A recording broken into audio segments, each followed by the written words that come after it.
So, you had an affair on your spouse, now what? Your spouse knows of your unfaithfulness and infidelity. You've had your fun, you've made a mistake, or whatever the reason was as to why you were cheating. However, you still love your spouse and you want to make it work. You want your marriage to work. What do you do? Well, by the end of this video, you will have an action plan as to how to save your marriage.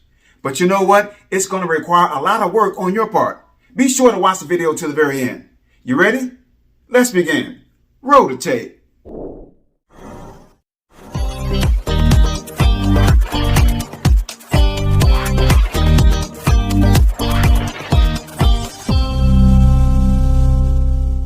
Hello, my friends. I'm Daniel Talley, the Note to Self guy, and welcome to my channel. Today's topic is, I cheated on my spouse. Now what?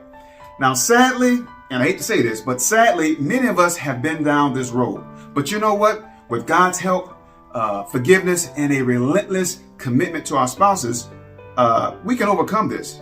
We can overcome the road of betrayal. We can do this, y'all. First things first, let's define cheating or committing adultery. There's cheating, and then there's cheating. Good Christ told Moses, man. What are you talking about, mister? Since when did cheating come in a variety pack, sir? Let me explain cheating. We know at a base or root level that Jesus said that any man who looks at a woman lustfully has already committed adultery with her in his heart. Hey, mister, that comes from Matthew chapter 5, verses 27 through 28. That verse casts a wide net, sonny, and many a man has gone down that road. And some of y'all women, too. It is true that many of us have fallen prey to lust. And unfortunately, in some cases, this lust has turned into adultery. Lustful thoughts is fuel to action, sir. If you think about it, you will be about it. Lusting after a woman is bad enough in God's eyes, but you know, it can get much worse. The next phase I call cheating, or doing the do. Oh boy, do I even want to hear this? To explain cheating, I'm going to use a few popular songs and lyrics to help illustrate it. Remember the song by Billy Paul? Call Me and Mrs. Jones. Me and Mrs. Jones, Mrs. Jones, Mrs. Jones, Mrs. Jones. Down. We got a thing going on. Well, let me tell you something. Mrs. Jones wasn't his nanny, and Mrs. Jones wasn't his wife either. That was a secret rendezvous going on. They both knew that it was wrong, but I guess the lust was too strong. Let it go, people. Of course, there was a song by Atlantic Starr called Secret Lovers. Secret lovers, yeah, that's what we are. We shouldn't be together, no, because I know I love you so. I'm sorry I jacked the lyrics up, but you all remember the song, don't you? Anyway, beautiful song, messed up lyrics. I don't really understand because if you listen to the song, they were both from happy homes. So why were they getting it on? I don't quite understand that. If you got a happy home, why mess it up with an affair? Go figure. I don't understand these young people. They call themselves secret lovers, and then they go out and make a song about it. Good luck keeping your relationship on the DL. What a bunch of foolishness. Okay, so you still don't understand what the term cheating means? Well, let me use a lyric from the famous R. Kelly. R. Kelly had this song called Ain't Nothing Wrong with a Little Bump and Grind. Well, I happen to agree with R. Kelly. There ain't nothing wrong with a little bumping and grinding, as long as the person that you bumping and grinding with is the person that you are married to. Although in this case, I don't think that was the situation. The point I'm making is simply this. If you're a married person and you're having sexual relations with somebody that you're not married to, that is adultery. And we know that God is not a fan of adultery. Why? Because he made it one of his 10 commandments. So clearly, he ain't no fan. Since you think you know so much, Note to Self guy, tell me, why do people cheat anyway? Why do they do it, man? Well, I'm not Dear Abby, nor am I a marriage counselor. I'm simply a dude out here trying to make videos with the hope of helping people to develop a better relationship with the Lord. Although some of the reasons may be the same, I believe women and men cheat for different reasons. Psst, if you're enjoying this episode, please give it a thumbs up and share it with others.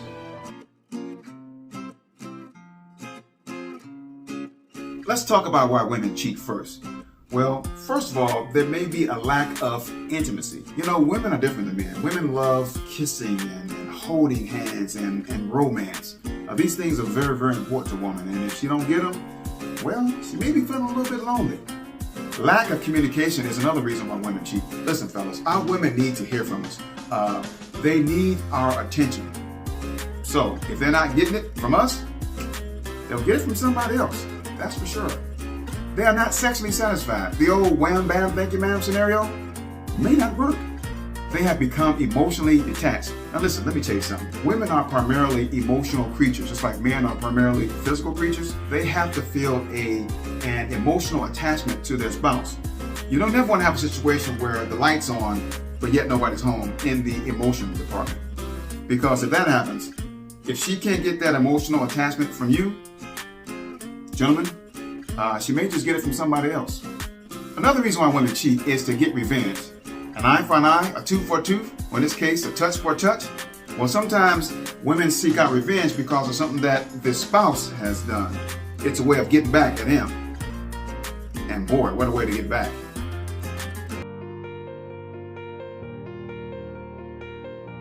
Now, let's talk about the fellas. Why is it that men cheat? Well, men are a different animal altogether. The first reason is for lack of sex.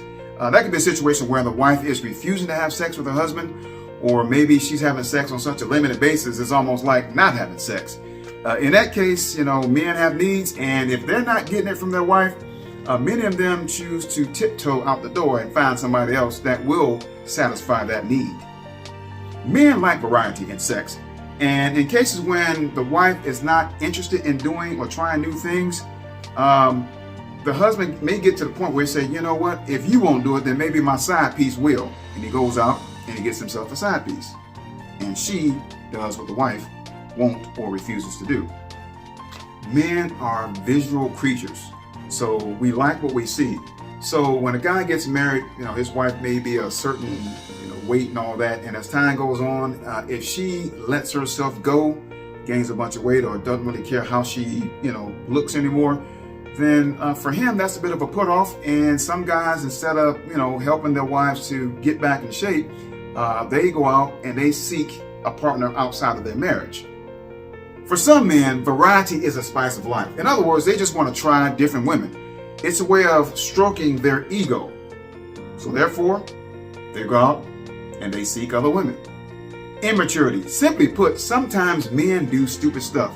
If an opportunity is presented to them, many of them will take that bait and go outside of their marriage. Now, I'm going to present a question to you all a little bit later, and I would love to get everybody's comments on this particular question.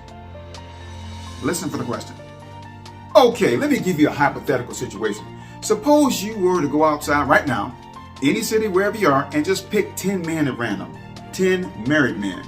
And let's just say that you had Halle Berry, you had Beyonce, you had Megan Fox, you had Ariana Grande, and each one of these women came up to these 10 married men and they offered an entanglement situation. That's code for hookup, y'all.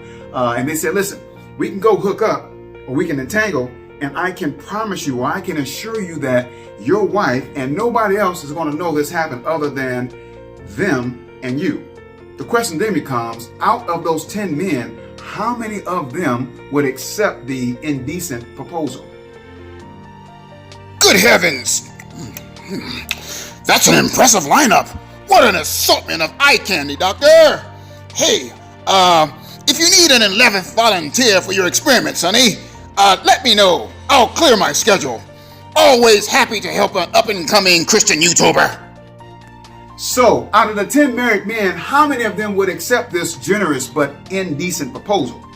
Now, I would argue that at least 7 out of the 10 would say, hey, let's go to the hotel right now. Let's go do the do.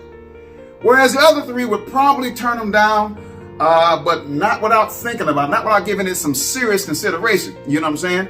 But I want to know from you, am I wrong for thinking this way? Let me know. I would love to hear your comments. So leave me one or 2. Before I talk about how we can overcome adultery and save a marriage, I want to point something out. God gives us all clear warning. So is he who sleeps with another man's wife. No one who touches her will go unpunished. Proverbs 6:29. Yo, God's not playing around. He's given us full warning that anybody who commits adultery will not go unpunished. Now, the book of Proverbs was written by King David. And King David knows quite a bit about the punishment that is associated with adultery. David was on his rooftop pulling what I would call peeping Tom duty. In other words, dude was looking at Bathsheba while she was taking a bath, y'all. Now listen, the scriptures tell us that Bathsheba was a good-looking woman. In other words, baby girl was fine. And sadly, David let that lust take over, and that lust got his behind in a whole lot of trouble. Now, if you haven't read his story, it's a bit of a soap opera, I have to tell you, but you should check it out in 2 Samuel 11. Yes, God did forgive David for the sin of adultery, but make no mistake about it, David still got a spanking. Now listen, the Bible describes David as a man after God's own heart, and yet God still punished him. King David repented and asked God for forgiveness, and he was forgiven. However, sin has consequences. If you kill a man, God will forgive you, but you're still going to jail, sonny. If God punished a man after his own heart, who are we? We may want to think twice about those booty calls. With that being said, withdraw my name from consideration from your indecent proposal situation, sir. It's not worth it. Okay, now for the question at hand. You had an affair on your spouse. Now what? We must first confess that we've sinned and ask for God's forgiveness, and then ask Him to help us to do the right thing. That means we must cut all ties with the person that we're committing adultery with. Now, God will forgive us, but it may take a whole lot more work for the spouse to forgive us. Now, this next part is going to be pretty difficult. Go to your spouse and explain why you did what you did. Tell them you're sorry and ask for their forgiveness. Now, I have to tell you, you got to be willing to explain or answer any questions that they may have related to the affair. Let your spouse know that you are 100% committed to this marriage and to making everything work. You see, marriage is based on trust, but adultery shatters that trust. However, it can be repaired. You can restore your trust in a person, but it takes a Herculean effort in order to do so. But keep in mind, the thing you have to do is that you have to spend the rest of your days trying to make up for what you did. You don't have to handle this thing alone. Sometimes we need the help of others. Counseling is a really good idea for those folks who are dealing with adultery. I would suggest going to your pastor or maybe going to a marriage counselor. Perhaps they can help. Now, what I'm getting ready to suggest next is going to be a little difficult for some people. It's called full transparency. Now, you may be wondering, full transparency? Hey, man, what's that? Well, full transparency is simply this. You give your spouse access to your cell phone. That means that they can go and check your cell phone anytime that they feel like checking it. In addition to that, you give them the passwords or passcodes to your email, to any social media accounts. You may be saying, you know, man, this is a bit much. Well, think about it. You made your bed, now you got to line it. So, hey, you're the one that did the dirt. It's an opportunity for you to say, look here, I don't have anything to hide. My life is open for you to see. Let's just say you're working late or running late in general. Now it's time for you to call and check in with your spouse and let your spouse know about your whereabouts. Now, in the case that your spouse wants to put a tracking device on your car, don't give them attitude. What you should do is say, no problem. Not only will I get the tracking device, but I have it installed on the car as well. Because at the end of the day, it's all about full transparency. Let's just say you and your spouse are at a department store and the sales clerk reminds your spouse of the person that you had the affair with. Now, anybody that's been married any length of time, at some point you get to know your spouse very well to the point where you can see the little screws turning in their head and you know they're thinking. And not only you know they're thinking, but you can almost sense that because this person looks like the person that you cheated with, that it is reminding them of that painful situation. The thing to do in a case like that is to pull your spouse aside and say, listen, I am so sorry for what I did. I know this person looks like the person that I had the affair with, but I want to tell you, I am so sorry. I'm so sorry that I put you through this. And again, I'll do anything that I can do to make this thing right. And what this does is let your spouse know that truly you are sorry and that you're in it to rebuild this marriage. Of course, it goes without saying, continue to pray for your spouse's healing, your marriage, and your family. I know some of you are probably saying, if my spouse cheated on me, I'm out. In other words, I want a divorce. Well, certainly in God's eyes, you would be well within your rights to get a divorce. You'd have the justification for it. However, just because you have the justification to get a divorce doesn't necessarily mean that you should. I would always suggest that you pray before you take that trip to the attorney's office. Let me leave you with a poor man's proverb from Note to Self, Faithful Inspiration and Aspiration. Love may not begin with forgiveness, but it certainly cannot grow without it. Well, you guys take care, be blessed, and I'll chat with you later.